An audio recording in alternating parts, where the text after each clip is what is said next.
All right, so hello everybody.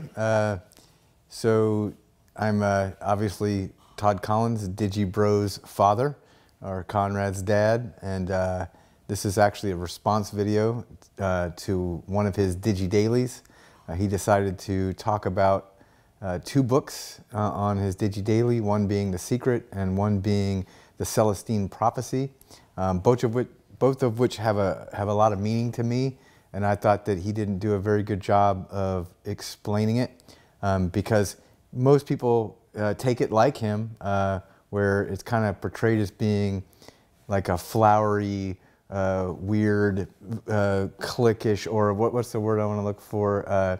Like when people are part of cults or something, right? And that's not really the way I see it. To me, it's more mathematical.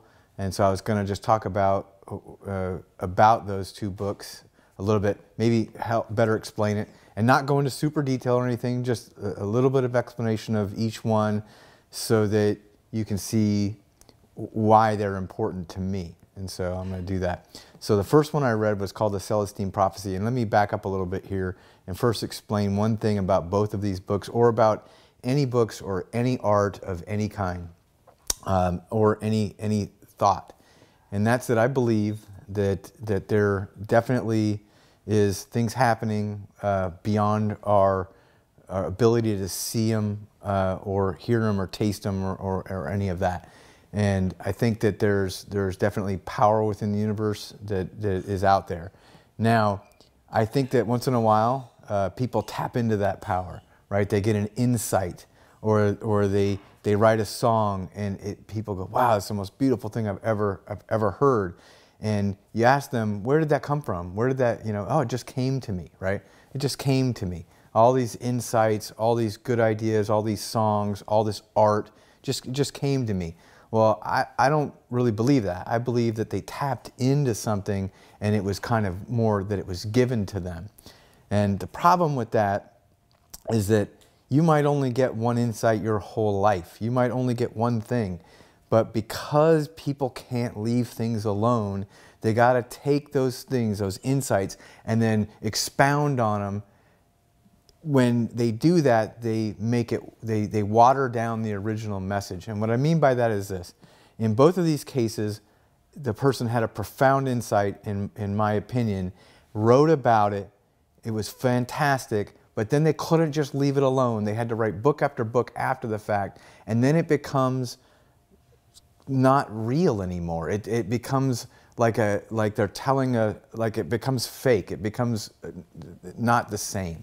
And I'll give you an example of both of those. But in the Celestine Prophecies example, this guy had an insight. And the insight's pretty cool. And he decided to write this book about it. And the way he did it was he wrote it Conrad was correct about this. He wrote it in kind of a fantasy way to explain the insight, which was not a very good fantasy way, right? But the insight is what matters, and the insight is simply this: that there's really no such thing as a coincidence, and that coincidences, or kind of like that they're not just a coincidence; they mean something. And what he meant was, it was something like this.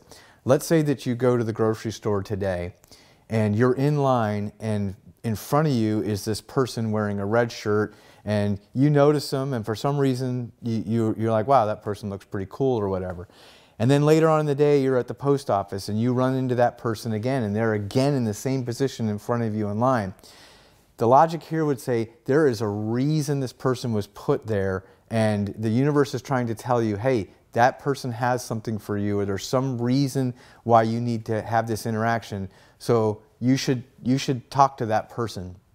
And that if you did, that you would find out that there was this reason for that, right? And there's all kinds of coincidences that happen, but what it's saying is that you should pay attention to those coincidences. They have more meaning than them just being a coincidence. And I believe that. And when you read the book, you're like, wow, it's a really kind of a powerful thing. All these times in my life where I just blew off these coincidences. I wonder what would have happened if I would have paid attention to them, if I would have followed them down whatever hole that coincidence was trying to tow me to. And I have proven this out in my own life. I'm not saying it for anybody else, but for me, when I followed those coincidences, they've had really good meaning, and they've taken me to places in my life that have been very positive and uplifting.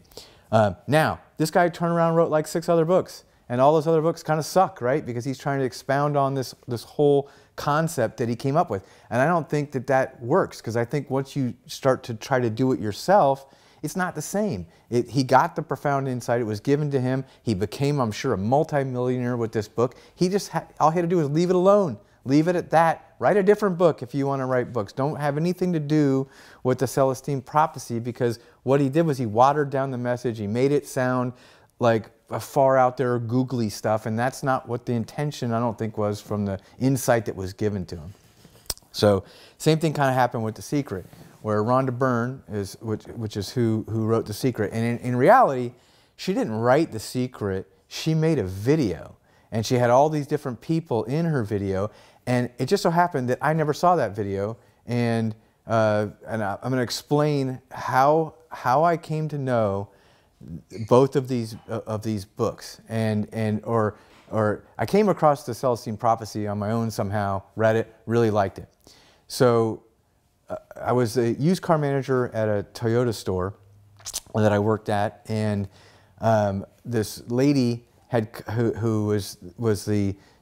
she was like the rep for used cars for Toyota, certified cars for our area in Virginia Beach and probably all of Virginia. And I met her, and when I first met her, she came up to introduce herself to me, and I went to shake her hand, and she said, "No, I don't shake hands, I hug." And I was like, "Oh, okay, cool," right? So I came out and I hugged her, and she told me that the reason why was because she had just gotten over cancer, and she felt like she'd been given a list on life, and she wanted to live her life a certain way. I thought that was pretty cool, right? Thought she was a cool person. We got along really good, and that interaction that we had was really kind of cool. And lo and behold, time goes by. I forget even about her, about the whole thing. And she calls me one day, and she says, "Hey, listen, how would you like to go to California?" And I was like, "Oh, yeah, I'd for sure like to go." I mean, she had no idea that's where I was from, but I was like, "I'll go." And she's like, "You don't even know why I'm asking you if you want to go there." She said, "What if it was training?" And I was like, "I'm fine with that, you know, that'd be great." And she said, "Well, you are going to have to play golf at Torrey Pines Golf Course." And it turns out this trip was going to be super awesome. And so the person who had won the trip, I didn't win the trip, the person who had won it, his dad was sick with cancer and he couldn't go. So she had the ability to give it to somebody else. And she just remembered me from the time that she met me and offered the trip to me. And I was like, cool. You know, so my wife was doing roller derby at the time. And the day before I was supposed to leave to go on that trip to California, her team won they were the lowest team in the league, and they won the league championship. So it was like a really big deal. So we went out to celebrate that victory, and I could not get her out of the club where we were doing karaoke and everything. And she said, "I'll leave if you sing a song." And I'm like, "Man, all right." So I go through the songbook and I come across this song, and it was Jim Croce's Big Bad Leroy Brown. I always get joked on this because I always say Big Bad Mean Old Jim when it's obviously Leroy Brown, right? So she jokes me on this all the time. But anyway, so I pick the song out, I go to sing it, and of course I'm terrible because I'm not a singer. I never remember the words, even though they're coming across the screen. It's just terrible. But she finally says, "Okay, we can leave." So we leave. It's 2 o'clock in the morning. My flight's at 7. We get home, go to sleep. I promptly sleep through my flight, right? So I call, they get me, actually we made it to the airport in time, but they wouldn't let me on because I wasn't an hour early or whatever it was. So I call, everything gets rerouted, and I actually end up missing all the training in California, but I make it in time to take a shower, and they're loading the buses to go to the restaurants. Now, the way it worked is they had 3 different restaurants, and you had to pick which restaurant you were going to go on. So I walk up to the table, I look down, she said, "What do you want? Do you want chicken, fish, or steak?" And I said, "I'll take steak." This is prior to me being a vegan, obviously. So I say, I want the steak. And she said, "There's only one spot left at the steak restaurant." And so I'm like, wow. So I go walking over there to put my name down, and lo and behold, if it's not Jim Croce's restaurant, his family, because Jim Croce's long passed away, long ago, and I think even in the 70s, but his family created this restaurant in San Diego, and that was the steak restaurant. And I was like, oh my God, less than 24 hours ago, I was singing this guy's song. This is such a crazy coincidence. You know, I gotta, you know, I've read this book, The Celestine Prophecy. I gotta follow this through. This is the best coincidence. So anyway, so I'm waiting on the bus, you know, and we're waiting on one guy to get on the bus so we can leave, and it's taking forever, you know. And this is back when I used to be a smoker, so I'm, you know, and we've had a few drinks before at the cocktail party, and I'm wanting a cigarette, but I'm waiting on this guy, so I can't, you know. So the guy finally starts coming in, and he's got on jeans, and he's got on a regular shirt, he's not suited up like everybody else is, and he's got spiky hair, looks tanned. I'm like, oh. It's the race car driver, because they told us there was a race car driver named Johnny Benson on the trip. So we were like, I'm like, this is the Toyota race car driver. But he comes walking in with this hot blonde, gets on the bus, right? So, and nobody else has their wives or significant others with them, just this guy. So we're on our way to the restaurant. We get there, and when we get to the restaurant, I decide, you know what, I'm going to stop to smoke a cigarette before I go in. So I stopped to smoke a cigarette, and the guy asked me for a cigarette. And I was like, sure. So I gave him one, and him and I are sitting there smoking. And I said, what's it like being a race car driver? And he's like, what? And I said, what's it like being a race car driver? And he said, I'm not a race car driver. I said, oh, I thought you were Johnny Benson. And he's like, no, I'm just a used car manager from Santa Cruz. And I was like, really? I was like, well, how come you're not suited up? And he said, did anybody tell you had to wear a suit? And I was like, no, but everybody else was wearing one. And he's like, man, I'm not wearing one. He's like, I'm off work. I'm not wearing a suit. And I was like, oh, that's pretty cool, right? So then I was smoking a cigarette with him, and I was like, wait a minute, how come you got to bring your wife? And he's like, I told him I wasn't coming unless they let me bring my wife. He's like, did you think about asking him that? And I was like, no, they just told me it was a trip for myself. He's like, well, I told him I wasn't coming unless I got to bring her. And so they let me bring her, and I was like, wow, that's pretty cool, right? So we go have dinner. He asked if I want to sit with them at their table, so I do. We chitty chat through dinner, blah, blah, blah. And then this was, 2006, the heyday of the car business before the economic fall of 2008. So Toyota was buying everything. They went down to the bar. They said you could have whatever you want. So I go down to the bar. They're buying $200, $300 bottles of wine. It was out of control. So anyway, so we're drinking, and I'm telling the girl the story about the coincidence with the Jim Croce song and the restaurant, and I'm like, so I really feel like that I follow those coincidences through. And she's like, oh, you've read the Celestine Prophecy. And I was like, wow, I've never met anybody that's ever read it before, that said it before I even had a chance to say it. And she said, if you like that, you really need to read this book called The Secret. And I was like, well, what are you talking about? And she's like, there's this book called The Secret, and she starts to tell me a little bit about it, and she says, you really need to read it. She said, prior to reading it, my husband was a used car manager. I was a stay-at-home mom. We were chronically broke. That was our life. And she said, since reading that, she said, I started my own jewelry company. It's a multi-millionaire company now. We have 10 rental homes. He's now like the used car overseer of their whole auto group. And she said, our life has just been fantastic ever since I read the book. You got to read the book and follow the principles of it. And I was like, wow, okay. Since it was such a coincidence for me to meet them, and the whole series of coincidences that led up to it, I was like, I'm gonna get that book. So funny thing is, I never saw them the rest of the trip. Like, they were never on any of the functions that I was on after that. So I never met them again. But what I did do was that when I flew home, I went straight from the airport to Barnes & Noble, and I bought the book and I took it home. So I never saw the movie. And now, had I seen the movie, I might not have taken it serious, because to me, when people talk about energies and all this other stuff, there's really two kinds of people talking about it. There's physicists and people like Einstein and mathematical certainties and probabilities, and that makes sense to me.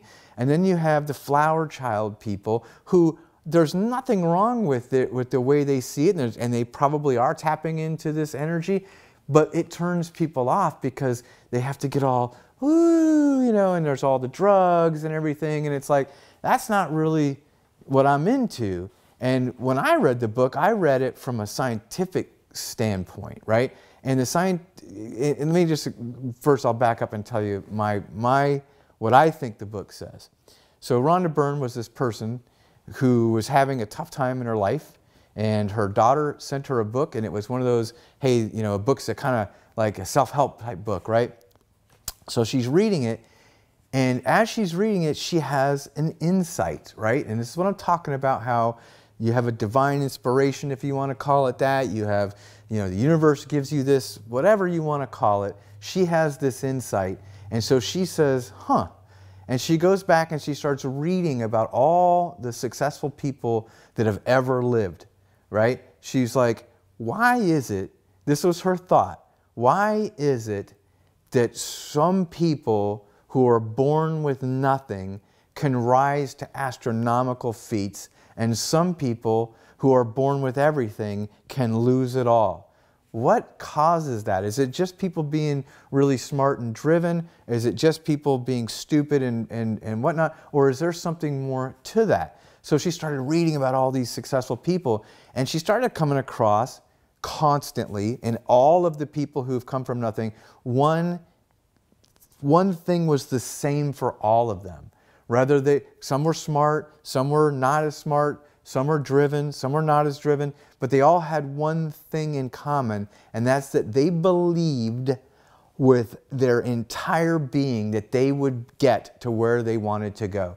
They would get what they wanted. They believed it, right? And her insight was, holy wow, could it be that this is really the way the universe works? And that's that the universe is trying to give you what you want, but that you're constantly asking it for the things you don't want and never asking it for the things you do want. And then sometimes when you're asking it for things and it's giving it to you, you find out it's not what you want, and it becomes dangerous, right? So this insight is profound to me.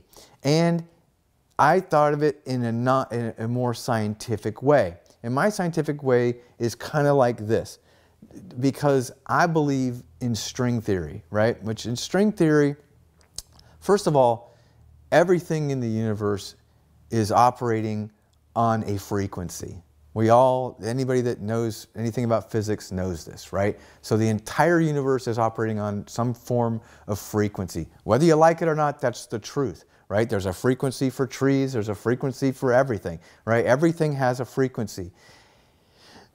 Music is nothing but a frequency. When somebody strums on a guitar, it's coming through and into your eardrums, which is picking up the frequency. And some music really soothes your soul, as people say, and some music jars you, and so some people can't handle the way it sounds when somebody eats.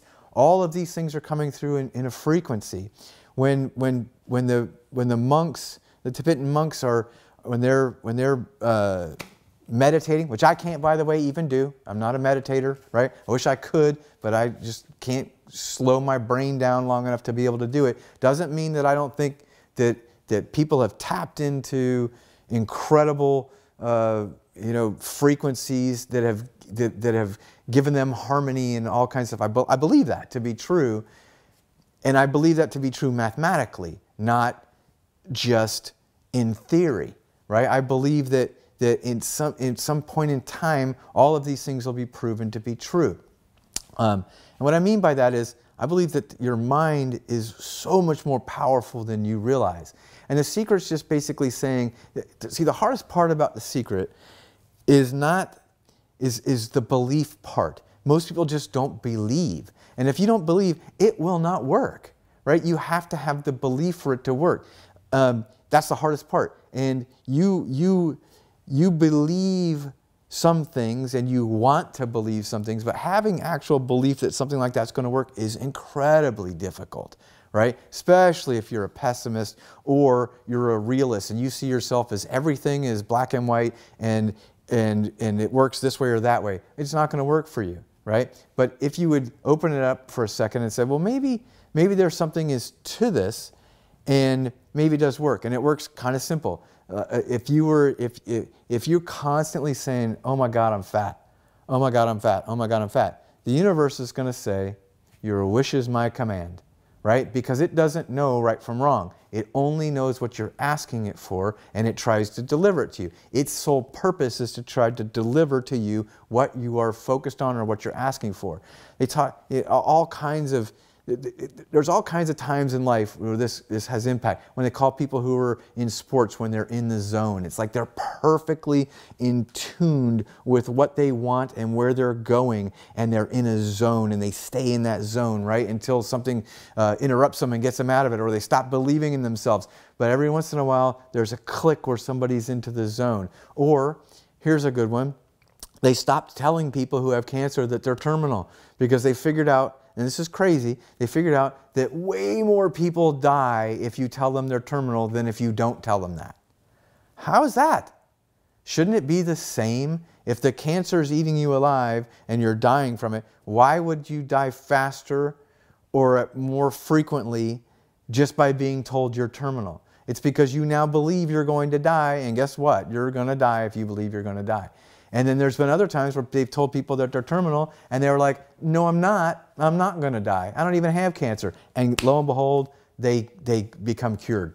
Powerful, powerful mind at work, right? And I believe that that's the power of the secret. It's not some, hokey thing. I just believe that your mind is far more powerful than you realize, and that you can, the power of positive thinking is amazing. You want things in your life, you can bring them into your life.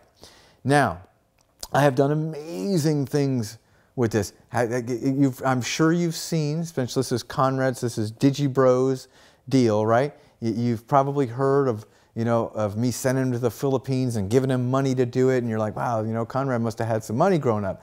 Well, the funny thing is I came from nothing, right? And I had sometimes gotten up to a certain level and then lost it all and got it back, and then it wasn't till I actually started really using the principles of the secret in full force that I truly became successful and really made money and was able to put, like my other son Victor through college and was there to be Conrad's benefactor for all of those years while he was, really learning his craft, which he's a master at, right? We all know that he's a master of his craft. And that was from years upon years upon years of him doing immense amounts of work.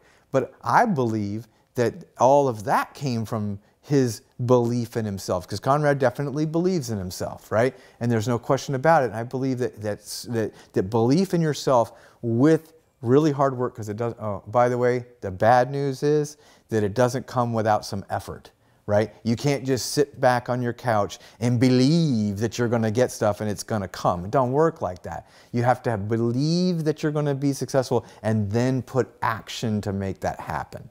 But the difference is, if you don't believe you're going to be successful, no matter how much action you do, it ain't going to do shit. Because there's belief and then action that comes from the belief. But I believe that it's all operating on a frequency of a kind, and that what you're really doing is you're really tapping into the proper frequency. Now, there is some dangers to this, and that's that you've heard this many times, I'm sure, that money doesn't make you happy. And that's actually somewhat true, somewhat not true in my experience. And when I say somewhat true and somewhat not true is that when they say more money, more problems, it's actually true. And the more you have to maintain what you have. And maintaining what you have can become a rat race, right? It can become a slog. It can suck, right? In time, if you have a debt load that makes you have to be able to do this certain thing to get the certain money, then you've just become a victim of your own success, right? Because now you can't get out of it. So you got to really think stuff through. Another example, let's say that you come from a family where half the family is irresponsible, right? And half the family is responsible. And you're like, I'm going to use the secret to win the lotto, because I want to win the lotto for millions and, $100 million, right? You can't win that without giving money to the people that you love. It's impossible, right? You can come up with a million scenarios, or I'd buy them a house, blah, blah, blah, blah, blah. The fact of the matter is that if you give too much money to people who are irresponsible, some of them it'll kill them, right? There's a guy in West Virginia who was a successful businessman. He built a business up to where it was a $5 million business, but because he built it up from scratch, he never really gave his kids all that money, right? He raised them just like normal, and they were, you know, I'm not going to say they were great kids, but they weren't terrible kids, and they weren't drug addicts or anything else. And then when he retired, he sold the business, and he was playing the lotto, and he hit the lotto for $300 million. Well, at that point, he felt like there was no way he couldn't give his kids the money. So he did, and 2 of them died from drug overdoses, and 1 committed suicide. So he lost all 3 of his kids, directly related to the fact that he had won all this money and felt like he had to give it to him. So having stuff like that can be a curse, right? So you got to be careful what it is you're asking for and what it is you're going towards, because you might get it and you might not like what you get, right? So you got to think that through, right? So I would say that's my explanation kind of my interpretation of the secret, without it being some flowery, weird thing. It's just a simple thing. It's about believing that you have more control over your existence, your life, than you realize, and that the universe is actually there trying to give you what you want. But a lot of people are asking for the wrong thing.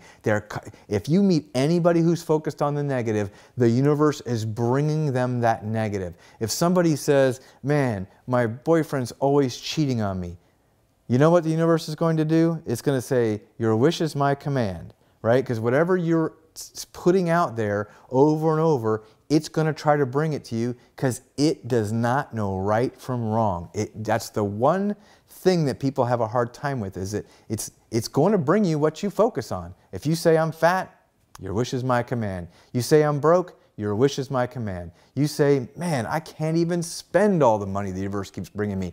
Your wish is my command. It's going to bring you what you're focused on. Now, like I said, be careful what that is. That's it. All right. How was that?